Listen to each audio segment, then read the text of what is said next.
Hello there, good evening. Welcome to Look North. Our top story tonight. Fears that community groups could lose vital funding after district and borough councils in North Yorkshire were merged into one single authority. It would be an absolute massive blow for everybody. I mean, there's over 620 man-hours worth of work that's gone into this from people from a massive range of different backgrounds, and to lose that, it would be devastating. Some of the groups asked the new council about that funding today. We'll find out the response.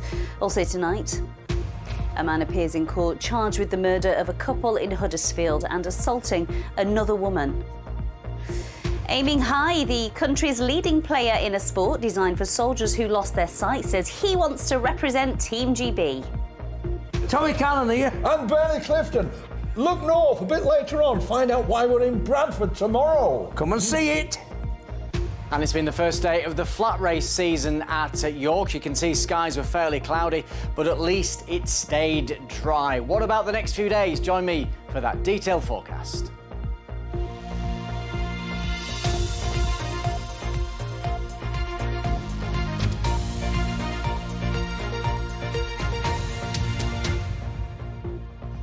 Thank you for joining us on this Wednesday evening. First tonight, there are fears that the biggest overhaul of local democracy in North Yorkshire for half a century could lead to vital community projects losing out on funding. From the beginning of April, the County Council merged with North Yorkshire's 7 district and borough councils. They included Harrogate, Scarborough and Selby. Now this means that they're all now governed by the new North Yorkshire Council, apart from York. That just stays exactly as it is. So there's doubt now whether funds which can be raised for projects through the Community Infrastructure Levy, which is a charge which councils can make to support local development, will be honoured by this new council. The delay is leading to concerns that some of these projects, many led by volunteers, could have to close. Mark Ansell reports. Performing arts can raise the spirits of any age group. At the Kirkham Henry Centre in Malton, they successfully bid for £300,000 to transform their changing rooms and make the building accessible for people with disabilities. But that money was allocated by Rydale District Council, which no longer exists. Its replacement, North Yorkshire Council, is yet to decide if they'll be given the money. This group is fantastic. We have a marvellous time. We have a lot of fun. It's socially and physically and emotionally really brilliant, but we do have to run the assault course to get in from the car park, and that isn't good. Your right hand's being told you've got the funding, and then suddenly the left hand, you haven't got it, is heartbreaking. Slingsby Sports and Social Club was granted £166,000 towards transforming their facilities to make them accessible for people with disabilities. The whole project is at risk if the money isn't received soon. They raised their concerns today at North Yorkshire Council's annual general meeting. It would be an absolute massive blow for everybody. I mean, there's over 620 man-hours worth of work that's gone into this from people from a massive range of different backgrounds, and to lose that, it would be devastating. Former members of Rydale District Council say they checked with the lawyers before deciding to go ahead with allocating the money. It is grossly unfair of this council to turn around and say, when such a stringent process has been undertaken, that this money will not be paid. But North Yorkshire Council insist it's their responsibility to allocate the money.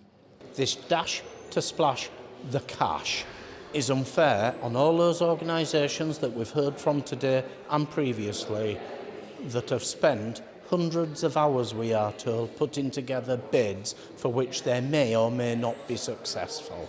North Yorkshire Council is due to make a decision on where the money will go next month. Mark Ansell, BBC Look North, Northallerton. A man has appeared in court charged with the murders of a man and a woman at a house in Huddersfield. 34-year-old Marcus Osborne is also accused of the false imprisonment and assault of another woman. Our correspondent Emma Glasby has sent this report from Leeds Magistrates Court. In a short hearing before magistrates this afternoon, Marcus Osborne spoke only to confirm his name, his address and his date of birth. The 34-year-old is charged with the murders of 27-year-old Katie Higdon and 25-year-old Stephen Harnett at a house on Harpinge in Dalton in Huddersfield sometime between Sunday and Monday morning. They were found on Monday morning with injuries that police said are believed to have been inflicted with a bladed weapon. Now, he is also charged with the assault and the false imprisonment of a second woman at the house when the murders took place. Now, it has been revealed that Katie Higdon and Stephen Harnett had both had contact with West Yorkshire Police in the days before their murders. The police watchdog, the IOPC, has confirmed that the man charged with the murders, Marcus Osborne, also had contact with police officers in the days beforehand. The IOPC has said it will now assess the information to determine what further action may be required. Well, Marcus Osborne has been remanded into custody today and he is due to appear before Leeds Crown Court tomorrow morning. Next tonight, according to the charity Changing Faces, there are well over 500,000 children and adults living with significant facial disfigurement in the UK. 6 in 10 of them say they've experienced hostile behaviour from strangers simply because of how they look.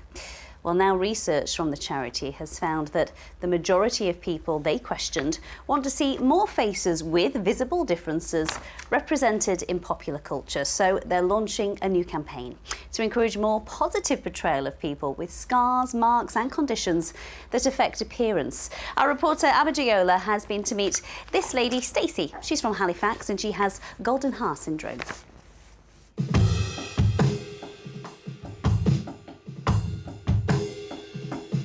Stacey has been drumming since she was a teenager. Music was something she turned to when she felt excluded by other children at school.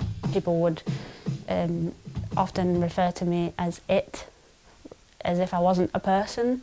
It definitely does affect kind of, you know, my confidence levels and me being self-conscious, and I'm, you know, quite a socially anxious person, and I do think that is because of the way I've been treated on first glance and first, you know, meeting. She has golden hair syndrome, which is a bone development disorder. So for me, it affects the right side of my body. My ear is undeveloped, the hinge in my jaw is undeveloped, and I have abnormalities in my neck and my right shoulder.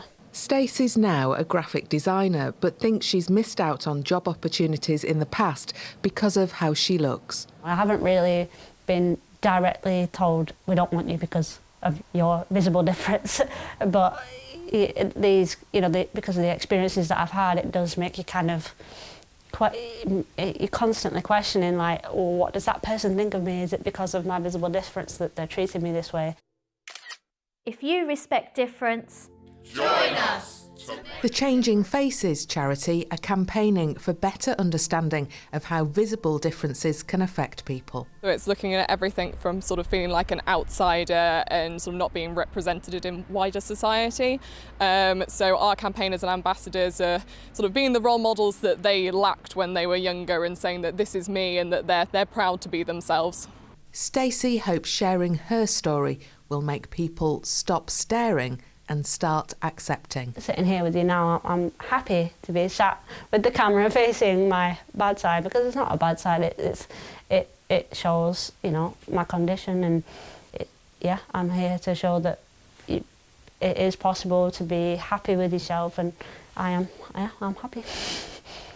Abby Jayola, BBC Look North, Halifax.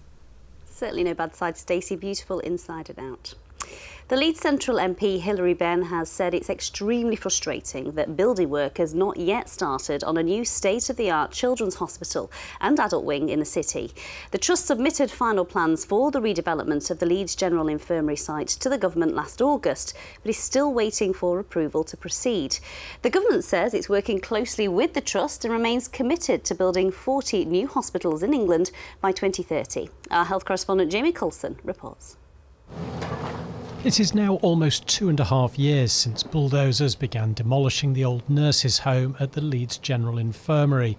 It was a significant moment in a project to build a new state-of-the-art hospital building, including a new home for the Leeds Children's Hospital.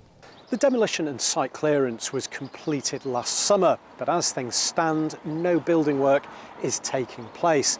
The Trust submitted its final plans to the government last August, but until approval is given, no construction work can begin. At the heart of the proposed development, which was first announced in 2018, is a new children's hospital with all services on one site, a new adult hospital and the UK's largest single-site maternity centre. Initially, the government allocated £600 million, but it has been acknowledged additional funding would be required to cover the full plans. The project now falls under the government's New Hospitals programme, which has pledged to build 40 new hospitals in England by 2030, although BBC research has shown 33 of them have not yet started building work. The Trust is raring to go to build these wonderful new facilities. Last June, when the Leeds Central MP Hilary Benn asked the then Health Secretary when approval might be given, he was told it was going through the final stages.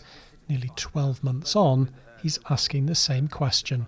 The site is now cleared. Everyone who walks past the LGI can see the hoarding, see the land ready to go. And we're just very frustrated that the government has not yet announced funding to give the go-ahead. The government says it remains committed to delivering all 40 new hospitals by 2030, backed by £3.7 billion for the first 4 years. In Leeds, the Trust's hope is to complete construction by 2028, but that depends on when they can make a start. Jamie Coulson, BBC Look North. Now we're going to tell you about a short film celebrating the life of a teenager from Rotherham that's been released today as part of a new teenage cancer campaign. 19-year-old Lulu Blundell died on New Year's Day. She'd first beaten cancer when she was 15 after having her leg amputated, but it returned in April last year. The film highlights the work done by the Teenage Cancer Trust and NHS staff who helped her keep living life to the full. In a moment we'll chat with her mum, who's also in the film, but first let's take a look at Lulu Forever 19. I went through chemo and had my leg amputated, and on January the 20th, 2020, I was cancer-free. 2.5 amazing years later, full of laughs and smiles, I found out my cancer had come back. I've made the decision not to go through chemo, rather be on palliative care and keep all my pain under control until we no longer can. Despite being told I've relapsed and now being terminally ill, I've laughed and loved harder than I ever have in my life in the past few months. Happiness can be found in any situation at any point, and a pinch of kindness will never go amiss. Every single nurse, therapist, social worker that works alongside me has been my little ray of sunshine. Time and time again, through chemo, remission and relapse, they've saved my life, whether that be physically or mentally. Life is too short. Gosh, life certainly is too short. Carolyn, Lulu's mum, is here. Carolyn, I'm so sorry for your loss. Thank you. That film is so moving. It's so emotional, but it also captures a beautiful spirit, doesn't it, that Lulu was. When Lulu's cancer returned, she decided, didn't she, not to have any more chemotherapy that would have prolonged her life for some time. That must have been such a hard decision for the whole family. It was, and probably there were very many hard moments in our journey. I think probably that was one of the hardest, and different members of our family dealt with it differently. Steve and her dad found it really tough that she made that decision and wanted her to squeeze every bit that she could out of life. I think her view was very much around, I've had enough time in hospital and however long I've got left, I want to make the most of it. And she was quite feisty and she was quite independent, and she was 19, so she made the decision that she would not have further treatment, but that she would in fact just make the most of every moment with the people that she loved. You can certainly tell she was very strong-willed. She was. How did the Teenage Cancer Trust help her fulfil those last moments to the full? I think in a vast number of ways, actually. So not only the emotional support that we all received, and her in particular, and her boyfriend Paddy, but on a practical level there were things that she wanted to do that she wouldn't have been able to do perhaps 5 years ago or 10 years ago, or without the support of teenage young adult specialist nurses, around going to Amsterdam, around a week in Magaluf, around attending Glastonbury Festival, and they enabled her to do those things. And actually what strikes you is that when anyone is near death, actually, or got a short time left, they should be. It should be that they can be facilitated with the things that they want to do. And the medical professionals that worked around her, that connected Rotherham and Sheffield and Newcastle and London, when she wanted to go to places, they made it so that she could do that. Talking about death is something that none of us want to do, because none of us want it to happen, especially to someone as young as Lulu. How did you have that conversation with her? I think we've always been very open. We were very open when she was first diagnosed. We were very open around the challenges that being an amputee would bring. She lost her leg 10 months after her original diagnosis, less 6 months after her original diagnosis. So we'd been really brutal and honest and used humour, inappropriately in some cases perhaps, but it was a mechanism, and we then, I guess, followed a similar pattern around the terminal diagnosis, and she needed that. She needed to know that we were the same, and that what she had was the same in terms of that love and that support and that honesty. And the biggest thing perhaps in terms of why it was important and why for us it was so valuable is that when you lose someone, especially someone who is young and they are your child, you are wrought with grief, and therefore being able to plan to fulfil her wishes. We knew what she wanted, so we were able to do that. Well, I know you were really passionate about having her in this campaign to raise awareness and have other people talk about death as well. Caroline, thank you so much for coming in. I'm sure you've done Lulu really proud. Thank you very much. Next tonight, a man who lost his sight after an allergic reaction to penicillin is hoping to be selected to play goalball for Team GB. Caleb Nanivi is from Sheffield. He's one of the country's top players in a sport originally designed for soldiers who'd lost their sight in the Second World War. Heidi Tomlinson reports. Keep moving, keep moving. I'm always wanting to play goalball. I'm thinking about it. Like it takes over my life pretty much. On a sports court in Sheffield, Caleb Nanivi is focused. Even when I'm talking to you, I'm trying to think, where's that ball going right now? Goalball is a Paralympic sport for blind and partially sighted athletes. Players wear eye shades and listen for the audible ball using tactile floor dividers to get in position. Listen out for where the ball's going, listen out for people's feet, listening to what my coach is telling me or my teammates are saying as well. Crab football, played by boys who are blind. Goalball became a sport in 1946. It was designed to rehabilitate soldiers who'd lost their sight in the Second World War. The rules have changed slightly since then, but it progressed to become a Paralympic sport in the 1970s. I'm Caleb Nanivi, gets behind that one. Caleb's hoping to be selected for Team GB to compete in the International Blind World Games this summer. It's being held in the UK for the first time. On court, phenomenal athlete. A really strong, powerful shot, good in defence, a real kind of all-rounder in a way, just a really big part of the club. An allergic reaction to penicillin caused Caleb's sight loss. He was prescribed it for chickenpox in Ghana. His family moved to the UK, where he had a corneal transplant at 11 years old, but his sight never fully recovered. I can't make your face out. I can see that you're wearing something dark. I can see your silhouette, but that's about it. I can't see any facial features or anything. I have to use a long cane in my day-to-day life. Use your other senses to help you with that and help you tune into your surroundings. Tuning into surroundings is the core skill on court too, and Caleb's rated as one of the best. After the World Games, there's the ultimate ambition, Paris 2024. I want to get us to the Paralympics and establish ourselves in Europe as one of the top teams in Europe, and inspire the younger generation to really come through and enjoy playing goalball. Heidi Tomlinson, BBC Look North, Sheffield. Well, We'll let you know how they get on. Now, I thought my kids had far too many teddies, but take a look at this. These is just like a very small portion of Tina Rush's collection. She was first given her teddy when she was ill 64 years ago. She's now got a collection of 13,000. Tina, where do you put them all? She started out in Pickering in North Yorkshire, and she's devoted her life to repairing the bears and selling them on to raise money for charity. Simon Spark has been to meet her. This collection of bears here are Yorkshire made. They're all vintage bears from the 1970s. And this particular one here is Aunt Lucy, the bear that lived in Peru. And she's a very, very rare bear to find these days. This is a mohair artist bear. He's a very, very lovely looking bear and a very, very good Schultz mohair. He even has little leather claws and a leather nose. Did you know the collective noun for a group of teddy bears is a hug? Well, Tina's teddy bear hug is over 13,000 strong. In this room there are about 7,500, I would say. They're not all unpacked yet because we've just recently moved here. You look at the eyes and suddenly it has a soul. This little bag of stuffing becomes real to you.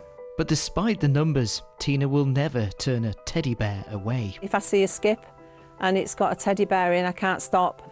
You know, I have to help him. It all started when a neighbour gave her Button. I absolutely adore him. He goes everywhere with us. He has more clothes than I have. He has 112 pairs of shoes, and I dress him up for different occasions. And it doesn't matter how big or small they are. I leave them for people to pick up. But her collection and business is also a charity money raiser after the loss of her daughter Jofi, who died from brittle asthma at just 25 years old. When you lose a child, it's horrendous, and to lose an adult child, they're a person in their own right. It's, you know, it's very difficult, and we were extremely close.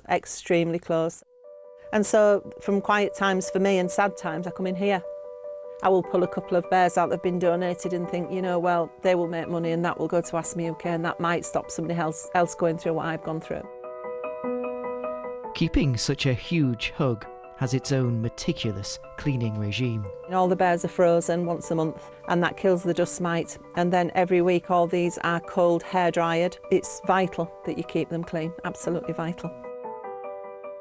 I don't suppose I'm quite normal, really. Not many people live with 13,000 teddy bears, but we do, and, you know, we quite like that. You know, it makes us happy anyway. Wow, quite a collection. I've got lots you can have, Tina, just don't tell the kids. Finally tonight, if you are looking for a laugh tomorrow, well, Bradford is the place to be. Variety might not be the big television staple it once was, but stars like these, Bernie Clifton, Tommy Cannon, the Grumbleweeds and Freddie Davies are still top of their game. Tomorrow, they're taking to the stage in the Alhambra for a special Legends show. Tom Ingle has been to watch the rehearsals. How many hundreds of years of performing experience is lined up here? Apparently the people in Dubai don't like the Flintstones, but the people in Abu Dhabi do. Actually, don't bother to count. It might not be a number anybody wants to hear. Legends? Just been around a long time, that's basically it, isn't it? Well, the thing is, I had to persuade Tommy to come on the show, because until I told him it was Legends of Variety, he thought the title was Legends with Verrucas. So I'm glad I put you right there. It's not true. For some, variety is the spice of life. For this troupe, it's a way of life. Freddie Davies had the idea to round up a top-of-the-bill gang. The theatre has always been magic, in as much as people remember what they saw in the theatre. As soon as you start talking about what show did he go to, well, I remember going to see a show at the Palladium, I remember going to see a show. They do remember live performances. All audiences do, usually, because it's special to them. Mr. Bernie Clifton! Bernie Clifton, at 87 years young, won't mind me saying that a good few tides have ebbed under the pier in the time that he's been performing at the end of it. There are many layers, I think, of talent that have been unveiled over the years amongst us all, and we're looking forward to getting a chance to display it all again. People forget that variety used to be really, really big on TV, and I still think there's room for it to come back. It's not going to come back in his time, because, you know, what can I say? but it could come back at some time. Well, enough of him. Let me take you down. Members of acts like the Grumbleweeds might come and go. Some are called away to the great stage upstairs. But Variety's sketches, songs and jokes all endure. Like Steptoe and Son, we both love each other, but you've got this, he's trying to be better than me, but he falls flat, and I'm the idiot who hasn't got a brain. And so they're not jokes. You've got this report. It's situationally funny, isn't it? That's the audience are looking in on these two people having a life. It takes time to qualify as a legend, but if you give them some of yours at the Alhambra tomorrow, you'll see they've earned a victory lap. Tom Ingle, BBC Look North, Bradford. Oh, I'm sure that is a brilliant laugh. Can you believe it? Bernie's got rid of his ostrich. Bernie's amazing. I think Bernie is about 90. I know he'll be watching tonight, but he's got so much energy and he's a massive weather anorak. I bumped into him a few years ago and he went on and on about the weather. He knew more than I did. But he's such a... Well, that's not hard, is it, Paul? No, thank you very much for that. Right, let me show you a Bernie fantastic... will like that comment. He will like that. The fantastic picture, I'm sure, that's going to arrive any time soon. That's the one with a towering-looking dog. But it's beautiful, isn't it? Filey Bay with the meadow flowers there. What a beautiful part of the world. And just a quick reminder, it's York races tomorrow.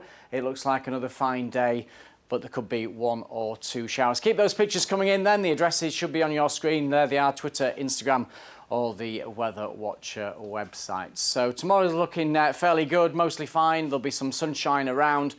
Just a chance of an isolated shower. Today we've had 18 degrees in Bramham. Tomorrow we could well have 18 Celsius in some other spots too, so it's feeling pleasantly warm. Just a bit of a fly in the ointment on Friday. This weather front will weaken, but it is going to bring cloud and patchy rain on Friday morning, clearing during Friday afternoon, and then pressure builds. It looks like this weekend could be largely sunny. There could be some low cloud towards the coast for a time, but plenty of spring sunshine to come, and all parts will be dry. Now, there is a lot of cloud around at the moment, and you can see that veil of cloud. It's pushed right across the north of England now, so I think this evening will be fine. The odd light shower, but most of us will be fine. Quite a lot of cloud sticking with us during the overnight period. That means it's going to be relatively mild. We'll look at lowest temperatures coming in at around 7 or 8 degrees Celsius. Tomorrow's high water times, and there we are, Filey 4:13 and again at 4:19. So mostly fine tomorrow. There's a chance of 1 or 2 showers, more especially during the afternoon, perhaps 1 or 2, very close to the racecourse there in York, about 20% probability. But elsewhere, it should be fine. Sunshine, lifting temperatures up to 18. Look at that in Donny, York racecourse. Don't forget your factor 10 or whatever you wear. And then Friday, a bit of rain to come, but plenty of sunshine at the weekend. That's the forecast, Do you remember Amy? Bernie jumping behind a bush, surprising us on the sofa tour? I did, yes. He had the ostrich then. He did, indeed. Happy memories. Night, Bernie. Night, everyone.